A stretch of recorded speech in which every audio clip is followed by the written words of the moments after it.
People with disabilities have abilities too. And that is what this course is all about. Making sure that those abilities blossom and shine so that all the dreams you have can come true. Warm greetings to everyone. I, Jagrati Giri, the content writer in Project Guria of Sarkari School, take immense pleasure in welcoming you all to the first session of the conference on the theme Disabled are Differently Able. I'll be hosting today's session along with my co host Madhu. So before we move on, I'd like to call Madhu Adani to take over the mic. Over to you, Madhu. Thank you so much, Jagriti. Stephen Hawking once said that my advice to other disabled people would be to concentrate on things that your disability doesn't prevent you doing well and don't regret the things it interfered with. Good morning, one and all present here. I'm Madhuvadini, working as content writer in Project Saksham of Sarkari School. I welcome you all to the panel discussion on the National Conference of the Enlightened Children of New India. Today, at this auspicious occasion, we are here to opine and learn on the topic disabled or differently abled. According to the census data of 2011, there are 26.8 million differently able people in India. They are subjected to multiple deprivations, and also there is also a widespread social stigma that hinders their normal social and economic life. This session aims to encourage our differently able friends and to make us understand that what we can do on our part to create a friendly environment for them. I also encourage the audience to put up questions in the comment box, and I now invite Shreya to deliver a welcome address. Thank you, Madhuvani. You're the key to your happiness and prosperity. Helen Keller once said, decide to stay joyful, and you shall create an unbeatable host against hardships. Helen Keller was the first graduate who was both deaf and blind. She was also an American author and an educator. Good morning to the respective guests, audience, and my colleagues. I'm Shreya Singh, and I'm profoundly delighted to take this opportunity to welcome you all to the national conference conducted by Sarkari School and We Citizens Foundation. It is an honor to welcome the panelist, Mr. Shashank Pandey, an attorney who was honored as the Javed Abidi Fellow, Ms. Poonam Shroti, the founder of the Udip Social Welfare Society, who are here to share their knowledge and experience with us. Today, our main focus is to spread awareness about the people who are disabled, as the theme of today's conference is Disabled are the Differently Able, and how we can create an environment for people who are there with special needs. Our ultimate goal is to know a world where no one is discouraged to achieve something due to their disability. Thank you, everyone. I would now like to hand over the mic to our host. Thank you so much, Shreya, for the wonderful welcome. And I now invite Mr. Shashank Pandey, sir, the founder of Politics and Disability Forum. Sir is a lawyer and a Javed Abadi Fellow. He has worked as a legislative assistant to the Member of Parliament, where he understood the multiple disability advocacy measures with government stakeholders. His different abilities made him have different perspectives on legal, social, and economic issues. He strives hard for creating a better inclusive societal structure and special emphasis on the legal system. Sir served as editor in many national and international journal platforms. I heartily welcome Sir to deliver his motivational insights.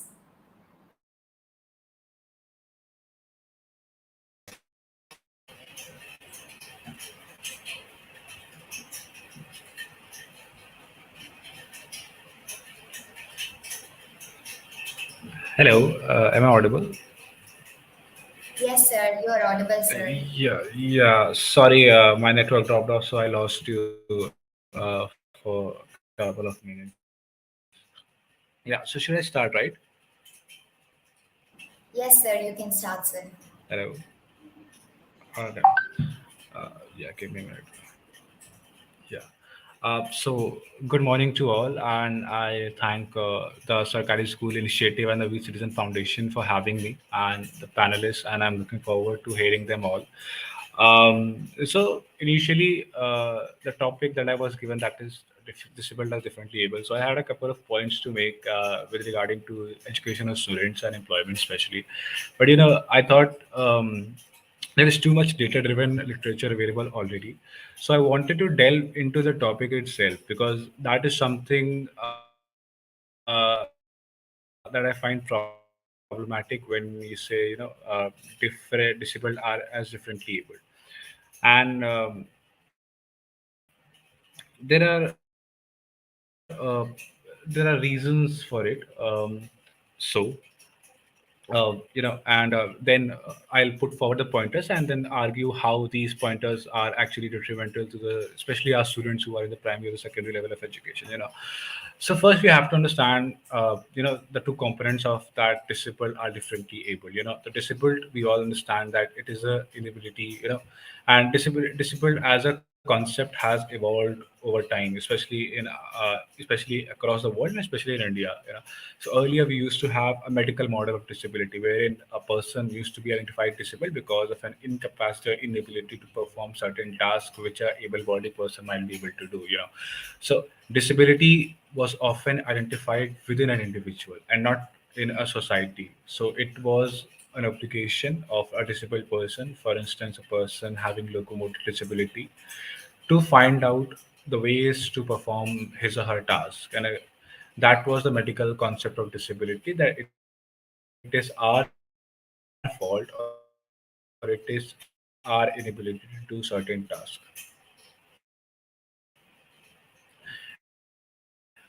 Then we came what you call the social, we came across the social model of disability.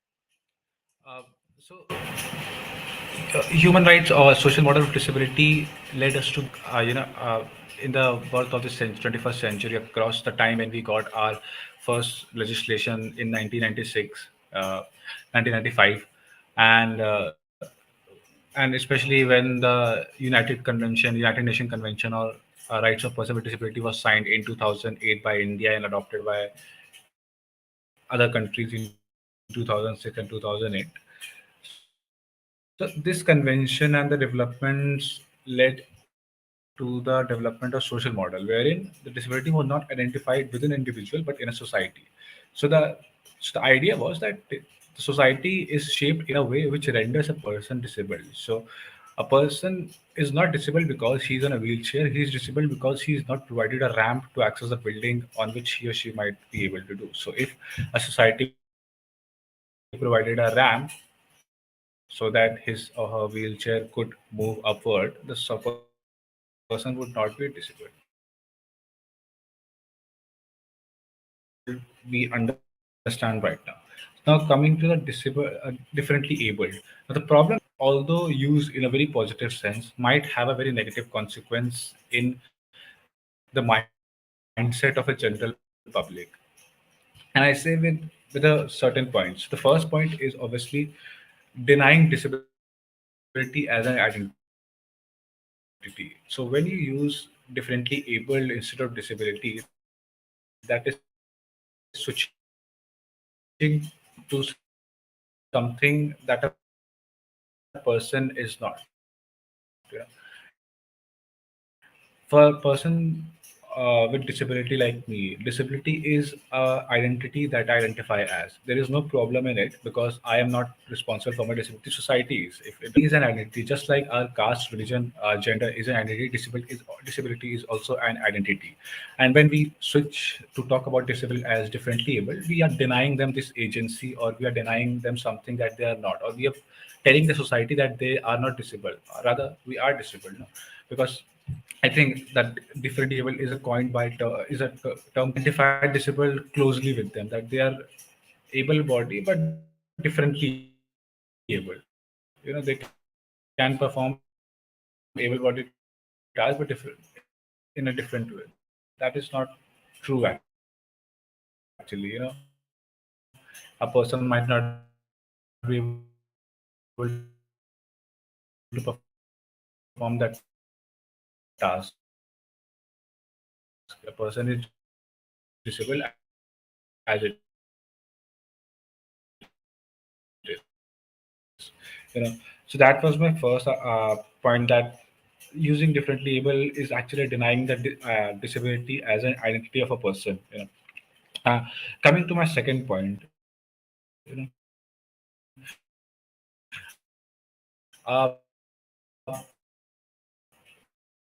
when you say differently abled, especially in the school context, or using sort terminologies like special needs, there is a presumption that there is existence of, there is a requirement for these students or for these individuals which is extra, or which is more than what a person or institution is obligated to provide.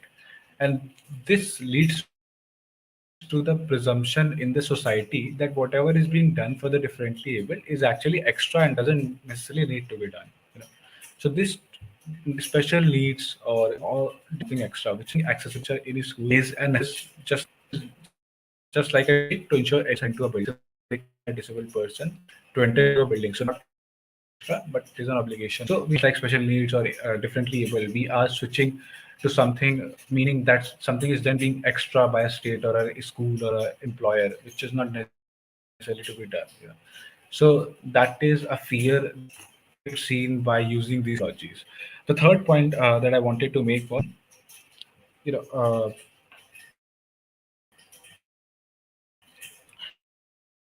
that the good intention these terms are coined.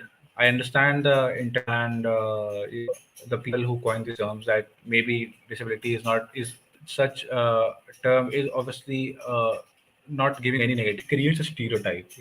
So there will be a thinking that unless and until the disabled person is not provided these extra measures, he or she creation of these stereotypes is what we have identified, especially the legislature with Disability Act, as what is called as attitudinal barrier. How there is no students in school, how there is lack of employment, how there is digital inaccessibility. But the most prominent among all of them is the attitudinal barrier. Unless and until society recognizes the capabilities of disabled person, that they perform the necessary task in an equal manner as their able body person, many of the barriers that exist barrier for person with disabilities will be removed. So that is the byproduct of using these made up terminologies, that these do create attitudinal barrier. And now coming to the issue at hand, that is our students in his education. So primary education and secondary education is the stage where we develop an idea of the society, wherein develop a sense of the other groups that are there, especially the minority groups. Person with disabilities often are very much subjugated to the sort of discrimination, especially the stereotypical discrimination that leads because of the coining them special person with special needs or person with that is differently abled. So for example, if there's a classroom and there are two or three students, person with disabilities, one having a vision impairment, one having a locomotor impairment, and one having a mental impairment. Now, if the idea is perpetuated in the classroom that these persons are, develop presumption that they are a sort of different from us, that they are not within us. Yeah. So when especially these use of terminologies, correct terminologies, and use of special idea, the correct ideas regarding disability comes in more clear in our education system, because the students have a long lasting impression of what they are taught in classroom. So also the idea of having schools with special needs is something sort of discriminatory, because that leads into segregation of population. That is sort of for instance, if you want to draw parallel with any other identity, you sort of want to say that male, this will be school for males, this will be school for females, and this will be school for transgender, or this will be in this classroom only Hindus will read, in this class only Sikhs will read, and this time only Muslims will read. So this creates segregation. The most ideal form of education, especially for a person with disabilities, is a task at hand, especially for a person with disabilities, on how to deal with it. But that is something not really difficult. You can train your teachers on how to deal with student with disabilities, and that is not a very difficult task. uphill task that cannot be achieved, because the cost of not doing it is more than the cost of actually doing it. Because if you don't do it, the discrimination is perpetuated across generation, and we have seen it since our independence or since being democratic. That in India, still a handful the data that the society, I know that the percentage of disabled population is much more than most probably 10 or 15% as prescribed by WHO.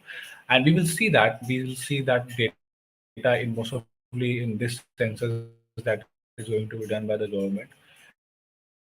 So there is a huge population which is discriminated if you don't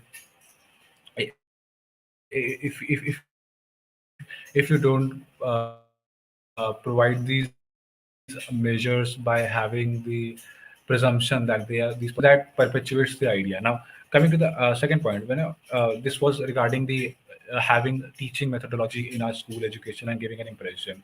The second aspect of it, what is being taught, the literature.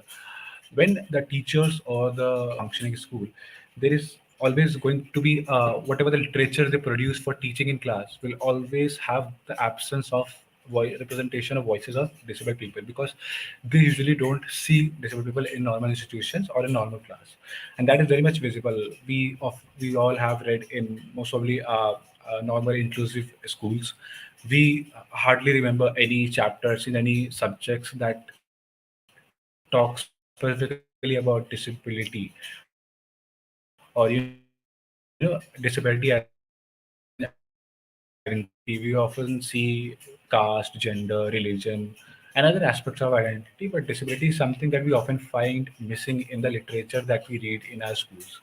Also, having is also discriminatory. So the the even body academicians or the schools will believe that it is not our responsibility to produce a literature in accessible format or in a representative format. When I say accessible format, that is in the format that is accessible to person with visual, that is providing literature in braille format, or a person not able to hear, that is providing reading literature in the form of voice resources. So, and we see that in our even in the private school which do have resources, they don't deploy these measures, and this is because they have a presumption that there are schools with special needs who will use these resources, and we are not in the situation, or we don't have an obligation to use that. So I think that is both in terms of teaching pedagogy and both in terms of providing literature, is what we are failing, and that may be the student when the education institution is the only way out of having prevented discrimination against person with disability. Only then can the right of human dignity be achieved for person with disability, and this cannot be achieved if we continue to use exclusionary language for person with disability. For for person with disability, you can, the simple term is disability, because now the model of disability is social model. So when you call a person with disabled, he or she knows that I'm not disabled because of my inability to do something. I'm disabled because society is not able to provide me the resources for which I have every right to. So when society switches to different terminologies, it is sort of also escaping the liability that they don't want to identify ki they do have a right, and they want to put the responsibility earlier by having medical model of disability. So I think there is a practice of this trend also, that society attempts to put put a reverse obligation on person with disability, and also providing them resources is what in education or in any other department or any other sphere of life is is necessary for the achievement of inclusiveness and accommodation, which our RPWD, that is Rights of Person with Disabilities Act, talks about, and also that our Constitution talks about under Article 21, that is ensuring human dignity. That was my point, that I wanted to highlight, that attitudinal barrier, we should focus on attitudinal barrier more rather than on infrastructure barrier, because if we are able to overcome attitudinal barrier, most probably we will be able to overcome other sort of barriers, because changing the mindset of society is far more difficult than building a ramp or building a lift. So yeah, that was my point. Thank you for allowing me to speak.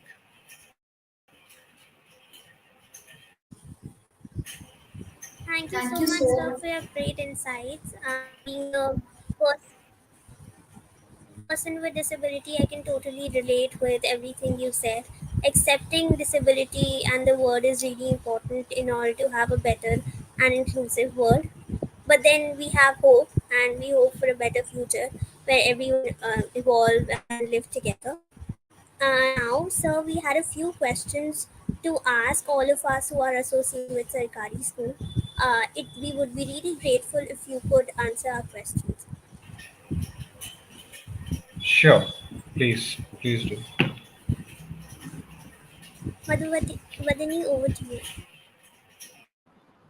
So, first of all, thank you so much, sir, for your insights. And we were literally drenched with your thoughts and the way you have emphasized on the provisions in the Constitution, also the teaching pedagogy, and also the stereotypes which have been attached in our society about the differently able people. So, we now have few questions from the audience as well as from our side to you, sir. So, according to you, what can the government do to make these public services more accessible for disabled people, as it is really difficult for them to access those essential services which has been provided by the government?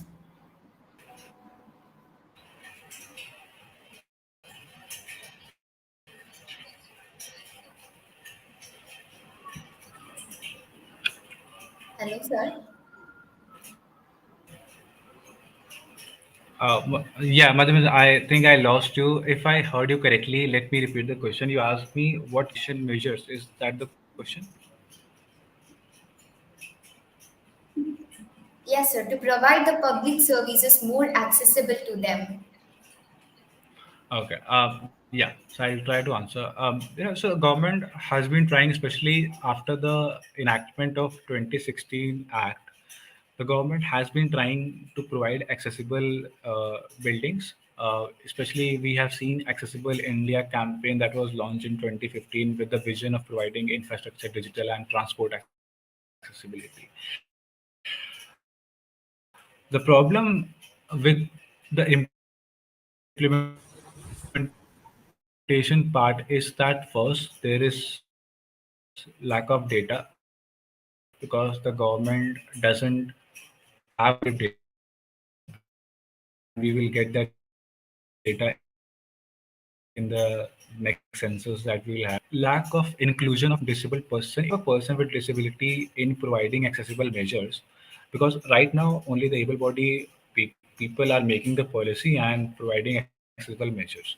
So if you have a disabled person is in providing accessible policies, he or she will tell you that it is just not about providing a ramp, but providing a ramp at a definite angle is more successful. If it's at a 90-degree angle, is useless because you can't go on a wheelchair at that angle, and that only a person who is living with wheelchair can only tell you.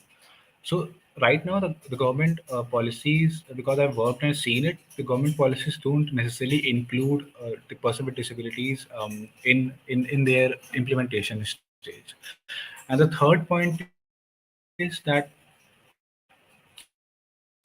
government alone cannot do it. Obviously, government's emphasis is particularly on providing infrastructure, which is just one aspect of it. Other aspects of providing accessibility. So there is a very narrow approach to providing accessible measures, which is restricted to infrastructure. So I think if we can work upon these 3 points, maybe we'll see more accommodation or accessible facilities available in our public spaces.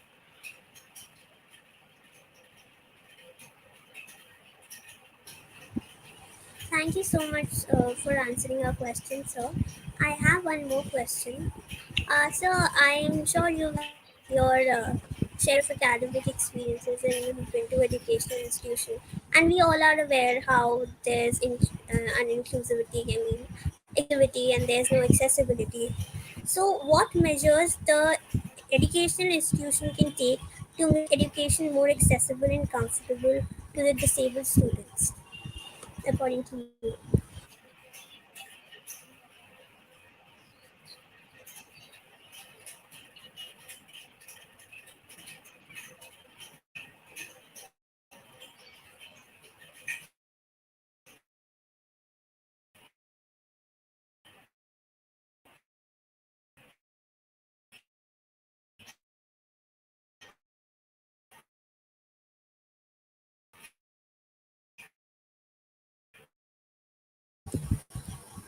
Sir, was I audible?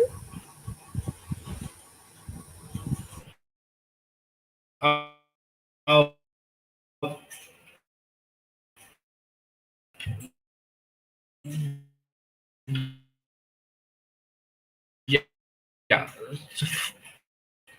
To problem with the student limited. I'm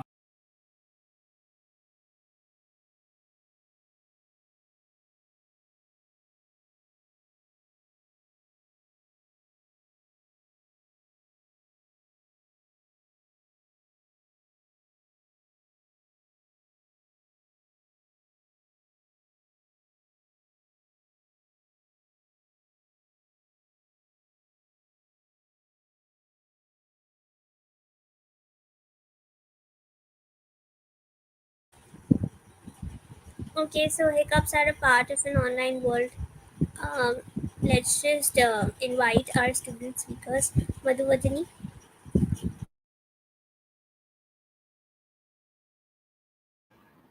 Yeah.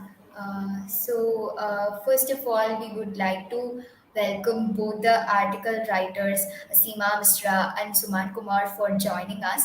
On behalf of Sarkari School, we held an article writing competition where we have received an overwhelming response of around 300 registrations and articles.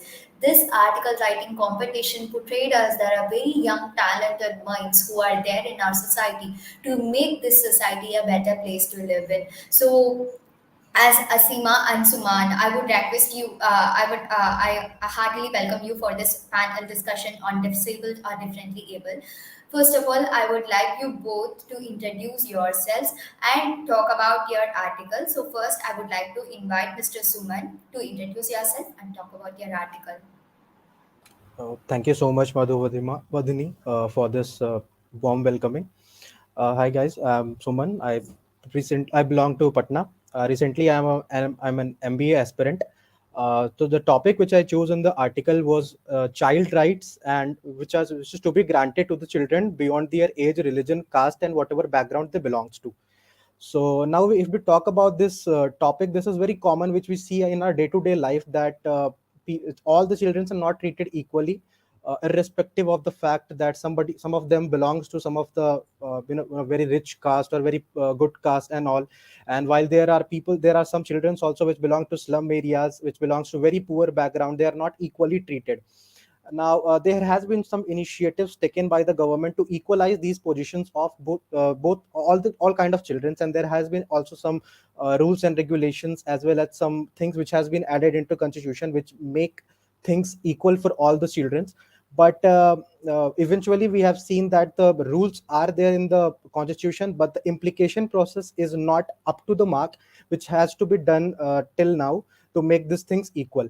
So, according to me, I guess the thing is that government are taking some initiatives, and they are doing things which on a regular basis to improve the conditions. But as a society, as a people, we live in the society. It's our also a duty to, not just to depend on the constitutional formed rules and regulations to be followed. Rather than, we should also have some moral sort of restrictions and things which needs to be implemented while we focus on this topic. Now, the reason why you opt this topic among all the rest of the topics in the article is because I belong to an arts stream background, where I have completed my graduation under sociology, where we have been studies about society and the people. So it was also chapter in my third semester of my year. So this made me felt a little bit comfortable while opting this topic. So as a which I can put my perspective in a better way. So yeah, that's all about me.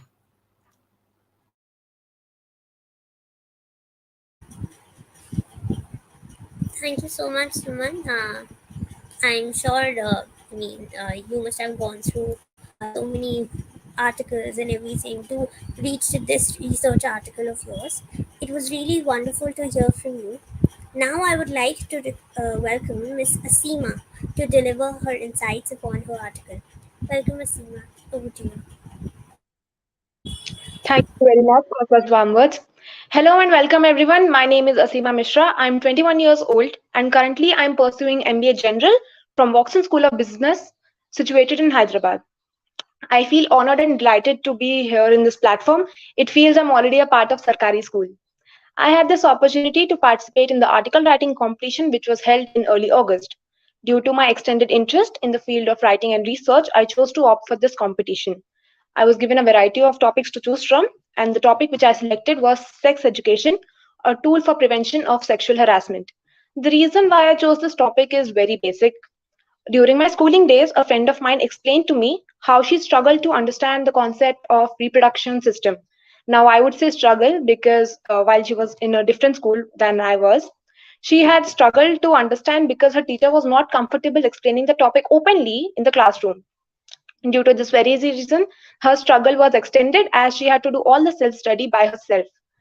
And here I come up with a doubt that if we do not understand about body, how do we take care of them? How do we understand that what is correct and what's not, what's inappropriate and what's not? So that's the reason I selected this article.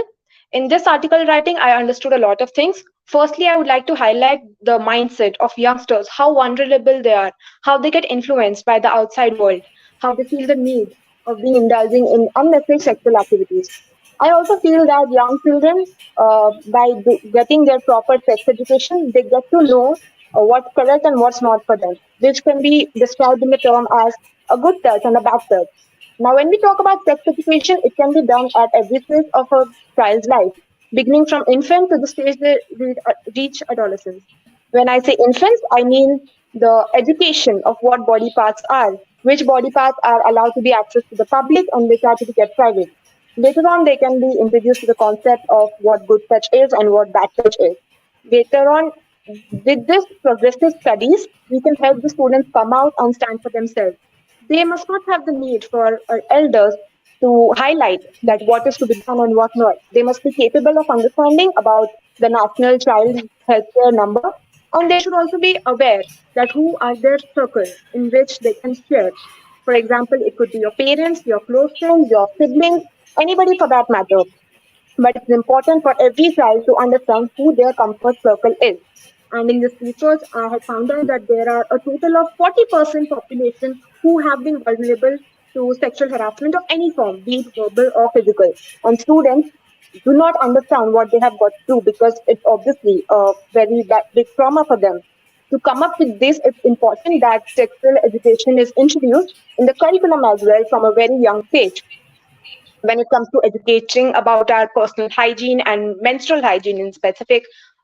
Young women have got to understand the seriousness of that as well because it is very evident that the second most popular cancer is prostate cancer and breast cancer, and it inculcates from a very young age, and by the time it reaches a serious stage, it's important that early detection people understand. For this very reason, I would also mention in my article the importance of consulting a gynecologist on a monthly basis. Apart from this, child pornography is also a crime, and that's the reason pornography is also not accessible in India, because the crime rates have increased because of it. Due to this reason, I feel, and I have also mentioned in my article, how the crime rates and everything can come to a constant and lower level. In this article writing, I have understood what exactly the research and judgment is all about, how we teenagers and youngsters can contribute to the society by doing the bare minimum. Thank you very much and have a wonderful day. Thank you so much, Asima, for your wonderful insights because you were emphasizing on many sensitive topics and you were, you know, You were like carrying out very wonderful. And I now thank Mr. Shashank Pandey sir for rejoining us. Hope sir we will continue the question and answer session. Sir, Yeah, hi. Am I audible? yes sir, you're audible, sir. Can we Okay, receive the sorry. session? Yes, yes. So I switched out of my camera because I think there was a network issue. So I hope That's this okay, is sir. better now. Yes, Yes please. sir, So it's I fine. was answering the question of education institution. I don't know if you guys heard it or not. Should I repeat it again? Yes sir. Yes, sir, Should I? that'll Yeah. be great because we were not able to Okay. hear. Yes, so I'll iterate it again. So you were talking about education institution. So the first thing that they have to do is obviously having student with disabilities along with able-bodied students in the same classroom, because that is very much going to be self-explanatory or a self-absorbing experience for the institution and the faculty, because then they'll realize the needs of student with disability on day-to-day basis, and that will be a learning which is you can't do theoretical learning about it. So that is first and foremost.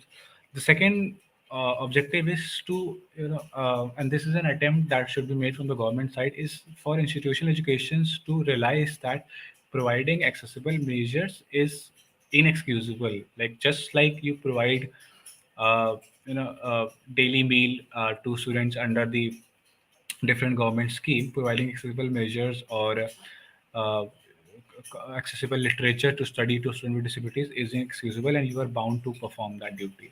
I think just by doing these two is gonna is going to revamp our education system to a great extent, not necessarily make it completely inclusive, but obviously will be in a better place than we are currently.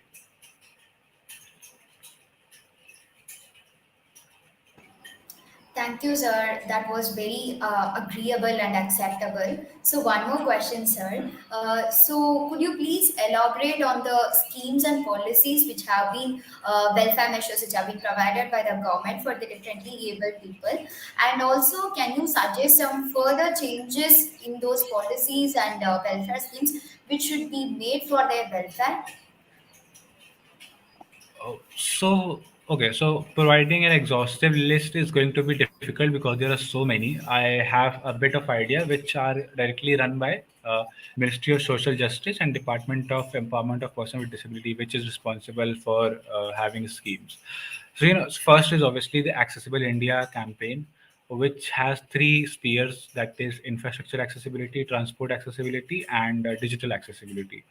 So the government is working on it since 2015, and on transportation front, they somewhat, according to their data, have achieved the goal that they have set in for themselves. On infrastructure and digital aspect, they are still working, but the problem with these scheme is that there is absence of social audit. Social audit is something that is done on the basis of feedback of person with disabilities who actually use these services. So there is absence of that. So they have done the necessary thing, but they don't know how much of the facility provided by them is actually being used. So once you do social audit of that, you actually come to know how much of a usage of that service is there. So that is Accessible India campaign. On the education front, the government has number of schemes. So the umbrella scheme is called SIPDA, which is short form for Scheme for Implementation of Person with Disabilities Act. So the government launched it in 2017, and under it they have a number of schemes. The On education front, they provide scholarship to pre-metric, post-metric, to college students, to students who wish to pursue education in other countries, overseas, that is overseas scholarship, for students who wish to pursue competitive exams, and the scheme is called free coaching for students with disabilities. So there are 5 or 6 schemes under that. But again, the problem is that first there is lack of fund allocation under the respective schemes. Apart from pre and post metric schemes, the other schemes are hardly being used, especially the free coaching and the overseas scholarship, which the number of beneficiaries are in singular digit in both the schemes. Another is that the number of procedural hazards that are there to avail those schemes, because we realize that a lot of person with disabilities come from underprivileged and not economically well off background. So, and also they have very little resources to actually first know about the schemes and second know about the procedure. So the complication of the procedure aspect of these schemes is preventing them to avail the services. Then there is scheme for, so then there is overarching schemes that are actually run by different ministries but also apply for person with disabilities. For example, person with disabilities in old age, women with disabilities, for they can avail benefits under the schemes run by Ministry of Women, for example menstruation leave, or and other schemes that are run by Ministry of Department. Also, the government has now opened Manrega, MG Narega that we call, to disabled people, and have said, like, provided mandate that a certain percentage of person with disability should be hired under the scheme. So there are a number of schemes. There is no deficiency of schemes in terms of from government's action. The problem lies in the implementation and the audit phase of the schemes, which is still missing in spite of having such a good legislation in our country.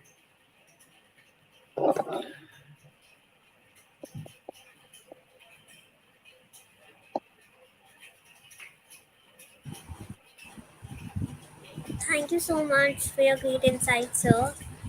It was great to hear about these policies that government has started, and we look forward for further future policies that help persons with disabilities.